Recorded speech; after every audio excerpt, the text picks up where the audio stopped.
గారికి, ఉపాధ్యాయులందరికీ మరియు తల్లిదండ్రులకి నా యొక్క హృదయపూర్వక నమస్కారాలు. నా తోటి విద్యార్థులందరికీ శుభోదయం. నా పేరు పొగిరి మోహిని. నేను 10వ తరగతి చదువుతున్నాను. ఈరోజు ప్రవేశపెట్టిన ఓ గొప్ప పథకం గురించి నేను చెప్పబోతున్నాను. ఆ పథకం పేరు తల్లికి వందనం. తల్లికి వందనం అంటే తల్లికి నమస్కారం అని అర్థం. ఇది తల్లిదండ్రుల పాత్రను గౌరవించేలా, తల్లిని విద్యలో భాగస్వామిగా చేస్తూ తీసుకొచ్చిన ఒక భావప్రధానమైన పథకం. ఈ పథకం ద్వారా ప్రతి అర్హత కలిగిన విద్యార్థి యొక్క తల్లికి లేదా సంరక్షణకి 15,000 రూపాయలు ప్రోత్సాహంగా ప్రతి సంవత్సరం అందిస్తారు.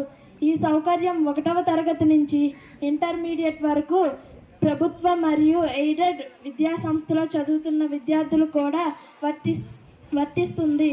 ఈ పథకం యొక్క ముఖ్య ఉద్దేశం ఈ మొత్తం డబ్బులు కేవలం విద్యార్థి చదువు కోసం ఉపయోగించాలి. దీన్ని పాఠ్య పుస్తకాలు, లెర్నింగ్ మెటీరియల్స్, డిజిటల్ ఉపకరణాల కోసం, ప్రయాణ ఖర్చులు, హాస్టల్స్, పరీక్ష ఫీజు వంటి అవసరాల కోసం ఉపయోగించాలి. దీన్ని ముఖ్యంగా చదువును ఆపకూడదన్న లక్ష్యంతో రూపొందించారు. ఈ పథకం విద్యపై ప్రభావం. ఈ పథకం ద్వారా ప్రభుత్వం ఆశిస్తున్నది డ్రాప్అవుట్స్ తగ్గించడం, తరచుగా స్కూల్కి హాజరవ్వడం, బాలికల విద్యను ప్రోత్సహించడం, తల్లులు పిల్లలు చదువులో పాల్గొనడం, రాష్ట్ర వ్యాప్తంగా విద్యా ప్రమాణాల మీద మెరుగుపరచడం. విద్యార్థులు మరియు తల్లిదండ్రుల సందేహం.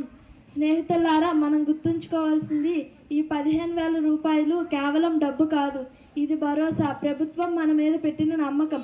కాబట్టి మనం తల్లిదండ్రులను గౌరవించాలి. ఈ డబ్బులు చదువు కోసం ఉపయోగించాలి. బాగా చదివి కుటుంబానికి, రాష్ట్రానికి మంచి పేరు తీసుకురావాలి. మొత్తానికి తల్లికి వందనం పథకం 2025 ఒక ఆర్థిక సహాయ కార్యక్రమం మాత్రమే కాదు, ఇది తల్లిదండ్రులకు అంకితమైన ఒక గొప్ప సూచక పథకం. మన గౌరవనీయులైన శ్రీ నారా చంద్రబాబు నాయుడు గారికి మరియు ఆంధ్ర ప్రభుత్వానికి మన తరపున హృదయపూర్వక ధన్యవాదాలు. నాకు ఎంతటి అవకాశం ఇచ్చినా ప్రతి ఒక్కరికి ధన్యవాదాలు.